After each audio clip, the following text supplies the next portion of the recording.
Hello friends and hello मित्रों, very good evening. एक बार फिर आपका कॉन्सेप्ट ट्यूटोरियल सिमगा में बहुत बहुत स्वागत है। मैं आपका शुभम शर्मा, कॉन्सेप्ट ट्यूटोरियल सिमगा से। चलिए, हम आपका जो लाइट का टॉपिक पढ़े थे, प्रकाश पढ़े थे, ठीक उसी प्रकाश में हमारा लास्ट जो बचा हुआ है, लास्ट पॉइंट आपका बचा हुआ है लाइट का, ठीक अपवर्तन में बचा हुआ है। ठीक प्रकाश के अपवर्तन में आपका क्या बचा हुआ है? पूर्ण आंतरिक परावर्तन और क्रांतिक कोण बचा हुआ है। ठीक है दोस्तों, इसी को हम आज देख लेते हैं। पूरा प्रकाश का अपवर्तन क्या होता है, क्रांतिक कोण देख लेते हैं। इसके बाद हम नेक्स्ट और देखेंगे क्या क्या चीज हमको देखना है। चलिए, आज की क्लास हम स्टार्ट करते हैं। ठीक, हम क्रांतिक कोण में जैसे हमने पिछली क्लास में देख लिया था, प्रकाश अगर सघन माध्यम से विरल माध्यम में प्रवेश करती है और विरल माध्यम से सघन माध्यम में प्रवेश करती है तो क्या होता है, कैसे अपवर्तित होती है प्रकाश, वो देख चुके हैं। अब यहाँ पास फिर से हम एक देखते हैं, एक अपारदर्शी सतह ले लेते हैं। ठीक, एक सतह ले लिए। ठीक, एक सतह से प्रकाश को एक अभिलंब पहले से ही खींच लेते हैं। ये आपका अभिलंब है दोस्तों। ठीक, हम यहाँ पास ये सघन माध्यम है, आपका सघन माध्यम है। ठीक, और ये आपका क्या है, विरल माध्यम। विरल माध्यम में समझिएगा, हम सबसे पहले प्रकाश के पूर्ण आंतरिक परावर्तन में क्या पढ़ रहे हैं, आपका क्रांतिक कोण पढ़ रहे हैं। क्या पढ़ रहे हैं अपन? ये आपका क्रांतिक कोण पढ़ रहे हैं। ठीक है दोस्तों, जैसे सघन माध्यम से एक प्रकाश आ रही है, सघन माध्यम से एक प्रकाश आ रही है। ठीक, प्रकाश जैसे ही आपका सघन माध्यम से प्रकाश आ रही है, प्रकाश आपका जैसे ही प्रवेश करती है तो क्या हो जाती है, आपका अभिलंब से दूर हटती है। क्या होती है, आपका अभिलंब से दूर हटती है। दो कोण बनते हैं, ये आपका आई बनता है, ये आपका क्या बनता है, आर। ठीक, आर जो बनता है ये अपवर्तन कोण होता है आपका। आर क्या होता है, अपवर्तन कोण होता है, अपवर्तन कोण। ठीक है दोस्तों, आर जो आपका अपवर्तन कोण और आई जो क्या होता है, आपका आपतन कोण। आपतन, ठीक है, क्योंकि जो किरण आ रही है वो क्या होती है, पहले उस सतह पे क्या होती है, आपतित होती है, फिर आपका क्या होती है, अपवर्तित होती है। इस कारण आपका पहला आई होता है आपका आपतन कोण और आर होता है आपका परावर्तन कोण। ठीक है दोस्तों, चलिए इसी में देखते हैं हम क्रांतिक कोण। हम अब देखिएगा, बात सुनिएगा, एक कंडीशन है। ठीक, उस कंडीशन को मैं आपको यहां लिख के बताता हूं। ये आप देखिएगा, इसमें अगर हम जैसे ही प्रकाश आती है, हम आई के मान को, ठीक, आई मतलब क्या होता है आपका, आई मतलब होता है आपतन कोण। आपतन कोण के मान को जैसे ही क्या करते हैं, बढ़ाते जाते हैं, बढ़ाते जाते हैं। जैसे ही आपतन कोण के मान को हम बढ़ाते जाते हैं, तो हम जैसे ही आपतन कोण के मान के बढ़ाएंगे तो आर आपका क्या होगा, अभिलंब से ये दूर हटा है, ये आपका क्या है, अभिलंब है, अभिलंब है ये। ठीक, ये अभिलंब है, अभिलंब से दूर हटा है, नॉर्मल कंडीशन में ही हट रहा है वो। ठीक, इसी को प्रकाश का क्या बोलते हैं, अपवर्तन बोलते हैं। ठीक है दोस्तों, तो अगर हम इससे ज्यादा जितना नॉर्मल में है, जैसे कि ये 45 अंश है, एक एज एग्जांपल आई अभी 45 अंश है, अभिलंब से दूर हटा है। ठीक, अब अगर इस 45 अंश से इसका आई के मान को हम क्या कर देते हैं, 80 अंश कर देते हैं, तो ये और दूर हटेगा। क्या होगा, ये और दूर हटेगा। ये कितना आ जाएगा, ऐसे आ जाएगा, समझ लीजिए, ये और दूर हटेगा। ठीक, अगर इसके मान को हम क्या कर देते हैं, 120 कर देते हैं, समझ लीजिए 120 अंश, तो ये और दूर हट के कहां पास आ जाएगा, फिर आई आपका इसमें, जो आपका ये हम अपारदर्शी सतह बनाए हैं, इस पे आ जाता है। तो इसका अब जब ये इस पे आ जाता है तो इसका मान क्या हो जाता है, आपका 90 अंश हो जाता है। ठीक है, 90 अंश हो जाता है। तो इसका निष्कर्ष अगर हम बात करें तो पहले एक बार सुन लेते हैं। क्या सुनते हैं कि अगर आपतन कोण के मान को हम धीरे धीरे बढ़ाते जाते हैं, ठीक है, तो जो आपतन कोण को मान को हम धीरे धीरे बढ़ाते जाते हैं, तो जो अपवर्तन कोण, जो अपवर्तित हो रही है प्रकाश, वो धीरे धीरे जाके आपके अपारदर्शी सतह पे 90 अंश का कोण बनाती है। वो 90 अंश का कोण बनाती है, तो अगर आर 90 अंश का कोण बनाएगी तो आई का जो मान होगा, तो उस समय आई का जो मान होगा वही क्या कहलाता है आपका, वही आपका क्रांतिक कोण कहलाता है। ठीक है दोस्तों, एकदम सिंपल निष्कर्ष में समझिए। ठीक, अगर देखिए यहां पर लिख रहा हूं, अगर अगर देखिएगा, अगर r का मान 90 अंश का हो जाता है, ये r हो गया, ये r है, r 90 अंश हो गया, ठीक। तो r का मान जब 90 अंश का हो जाएगा तो i का मान जो रहेगा, i का मान जो रहेगा वही क्या कहलाएगा, आपका क्रांतिक कोण। जो बढ़ाए हुए मान रहेगा वही आपका क्या कहलाएगा, क्रांतिक कोण कहलाएगा। ठीक है दोस्तों, क्रांतिक कोण कहलाएगा, क्रांतिक कोण, ठीक, क्रांतिक कोण कहलाता है, ठीक। और उसको किससे डोनेट करते हैं, तो कोण IC से डोनेट करते हैं आपके क्रांतिक कोण को, कोण IC से डोनेट करते हैं हम क्रांतिक कोण को। ठीक है दोस्तों, समझ पाए हैं इतना, ये आपका क्रांतिक कोण के लिए हो, कोण IC। तो उस समय अब I का जो मान रहेगा वो क्या हो जाएगा, कोण IC लिखेंगे उसको, कोण IC, कोण R है ये, कोण IC हो जाएगा, मतलब ये क्या हो जाएगा, ये कोण आपका क्रांतिक कोण कहलाएगा। ठीक है, समझ पा रहे हैं। और ये कोण का मान क्या बढ़ जाएगा, समझ लीजिए 120 में हम 90 अंश में है, तो अगर कोण C का मान अगर माने तो वो 120 अंश हो जाएगा। ठीक, इतना समझ पाए एकदम सरल तरीके से। जब R का मान, मतलब जो R है, R आपका अपवर्तन कोण का मान, आपका अपवर्तन कोण का मान 90 अंश हो जाता है, तो उस समय आपतन कोण जो रहेगा वही आपका क्या कहलाएगा, क्रांतिक कोण कहलाएगा। ठीक, ये हिंदी में हो गया क्रांतिक कोण। क्रांतिक कोण को IC से डोनेट करते हैं, मतलब उसको प्रदर्शित करते हैं। ठीक है, और ये IC आपका एक, मैं मान के लिए हूं तो 120 अंश है, ऐसे करके माना हूं। ये आपका क्रांतिक कोण का निष्कर्ष हुआ और समझने की बहुत सरल विधि हुई। ठीक है दोस्तों, समझ पाए हैं इतना, ओके। चलिए स्क्रीनशॉट लीजिए, इसके बाद मैं तुरंत इसी में आपका पूर्णांतरिक परावर्तन बताता हूं। चलिए दोस्तों, पूर्णांतरिक परावर्तन देखते हैं आप। पूर्णांतरिक परावर्तन, चलिए मैं इसको मिटाता हूं, ठीक, थोड़ा सा।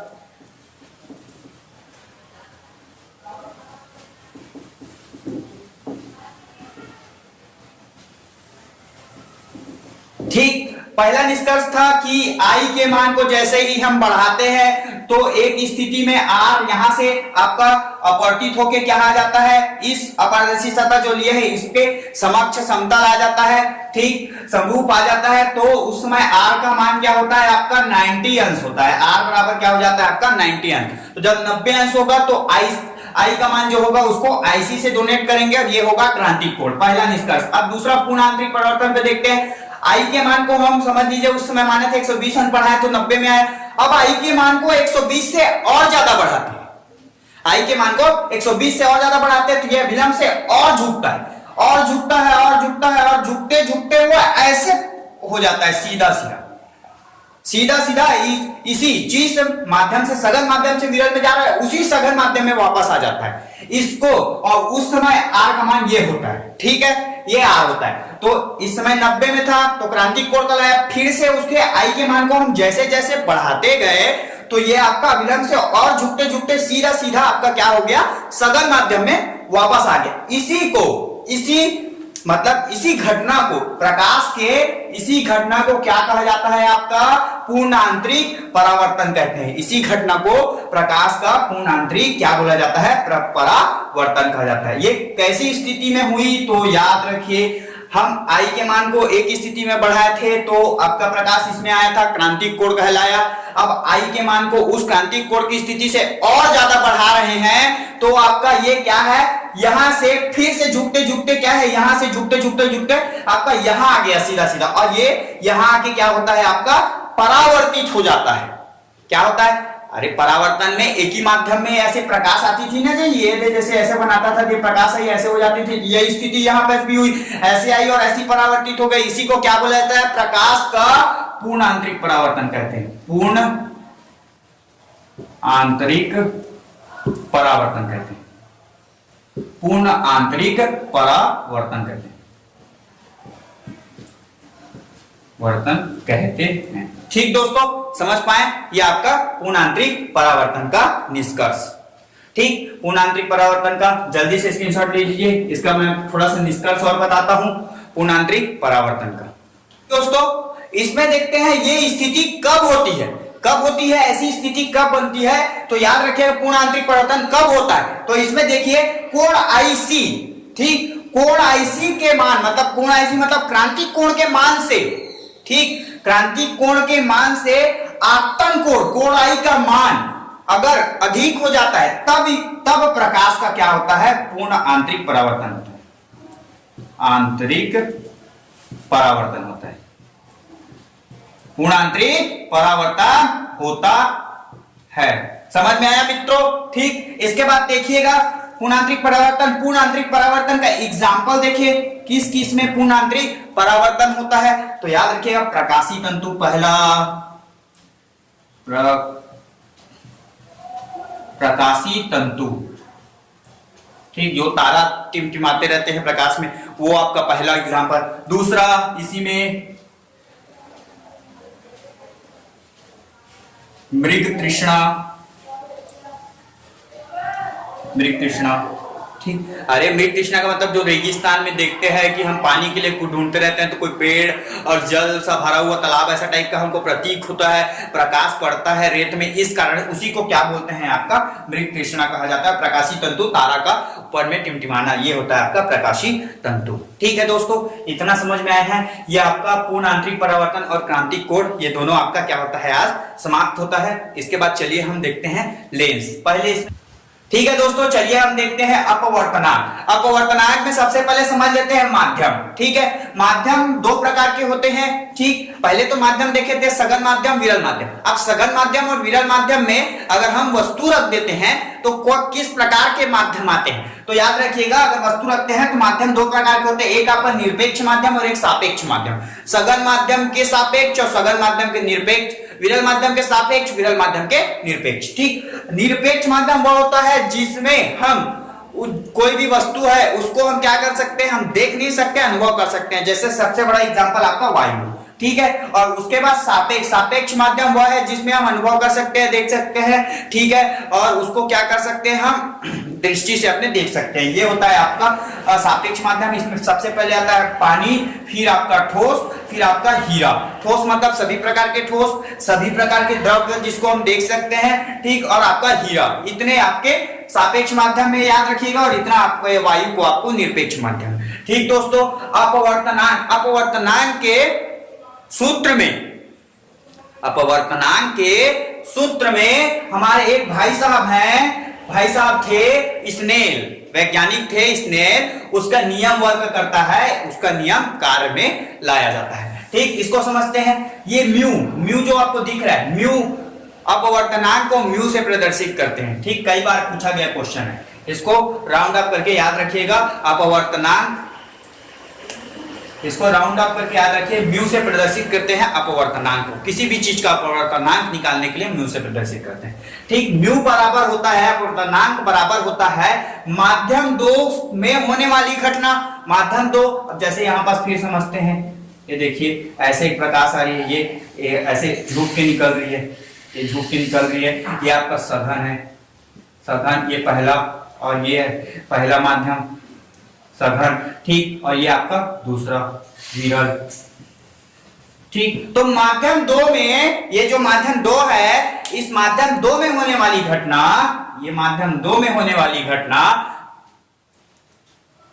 ठीक, अपॉन माध्यम 1 में होने वाली घटना। ठीक, माध्यम 2 में होने वाली घटना बटे माध्यम 1 में होने वाली घटना। यही इसी सूत्र से इन दोनों घटना को, इन दोनों घटना के कोण को क्या करके भाग दे के हम उस जिस वस्तु के सापेक्ष हम अपवर्तनांक निकालना चाहते हैं, वो अपवर्तनांक निकल जाता है। ठीक है दोस्तों, अब देखिए यहाँ पास, ठीक, तो दोनों माध्यम के लिए है, इसी कारण मैं लिखा μ1 और μ2, ऐसे उसको डोनेट किया, मतलब प्रदर्शित किया जाता है। ये μ1 हो गया, और ये आपका, ये पहले माध्यम के सापेक्ष दूसरे माध्यम की हम निकाल रहे हैं अपवर्तनांक। ठीक है, तो उसके बाद यही हो जाता है आपका n1 अपॉन n2 हो जाता है।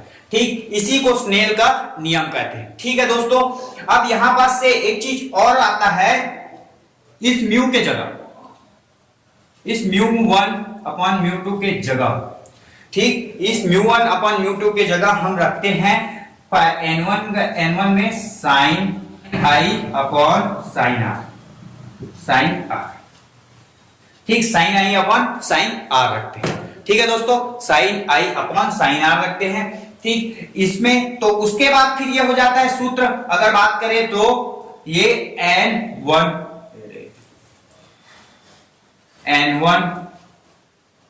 Upon n2 is equal to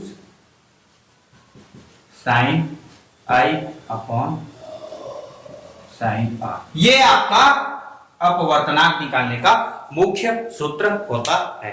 ठीक दोस्तों, क्या किया, समझ में आया? ये म्यू के जगह क्या है, म्यू का क्या आ जाता है, sine I upon sine R आ जाता है। ठीक, तो उसके बाद फिर से अगर इसमें रखते हैं उसी चीज को म्यू के जगह, तो क्या हो जाता है, n1 upon n2 is equal to sine I upon sine R. ये आपका अपवर्तनांक निकालने का सूत्र होता है। ठीक है दोस्तों, इसको नोट डाउन कर लीजिए आप या फिर स्क्रीनशॉट ले लीजिए। इसके बाद आगे बढ़ते हैं, कुछ चीज का अपवर्तनांक देख लेते हैं, किस माध्यम के सापेक्ष किसमें कितना होता है, तो उसमें आप ध्यान में रखिएगा। ठीक, चलिए इसको स्क्रीनशॉट लीजिए, इसके बाद आगे बढ़ते हैं।